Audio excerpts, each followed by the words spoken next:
आज मैं अंदर से बहुत व्यथित हूँ और आज मेरी आत्मा भी रो गई है। मेरी एक बहन थी लखनऊ के पास की उन्नाव की, जिसने मेरे हाथ में राखी बांधी थी और गाजियाबाद वो अपना केस लड़ने आया करती थी, क्योंकि उसकी शादी गाजियाबाद हुई थी और जिस घर में हुई थी वो खरबपति आदमी है, करोड़ों रुपए की उनकी आय है। और वो जब गाजियाबाद आती थी तो उसके पास किराया तक नहीं हुआ करता था। आज वो इस दुनिया में नहीं रही, उसने अपना दम तोड़ दिया है।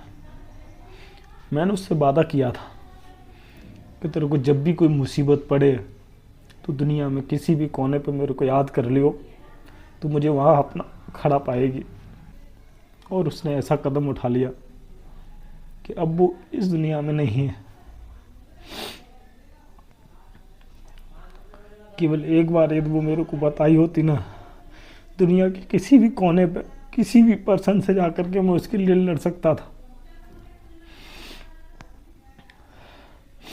उसके लिए मैं किसी से भी लड़ सकता था, क्योंकि मैंने उसकी परेशानियों को देखा था।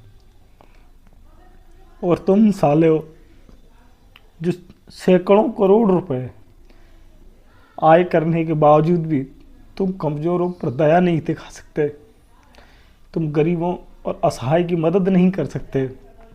धिक्कार है तुम्हारी जिंदगी पर, धिक्कार है तुम्हारी जिंदगी पर। वो बहन इस दुनिया में तो नहीं रही और अब समय का अभाव भी ऐसा है कि मैं चाहकर के भी उसे विदा नहीं कर पाऊंगा, क्योंकि मैं वहां पहुंच नहीं सकता इतनी जल्दी।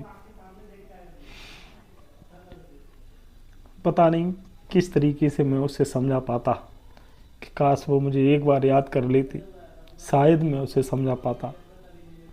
क्योंकि तुम्हारे अधिकारों के उपचार, यदि तुम्हारे पास कोई परेशानी है तो उसका उपचार भी है। हिम्मत कभी नहीं हारनी चाहिए।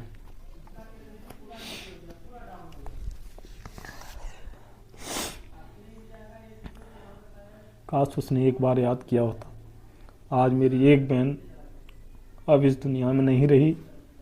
ये मलाल मेरे जीवन में हमेशा रहेगा कि मैं उसकी मदद नहीं कर पाया। मैं यूँ हारता हुआ नहीं देखना चाहता था बहन।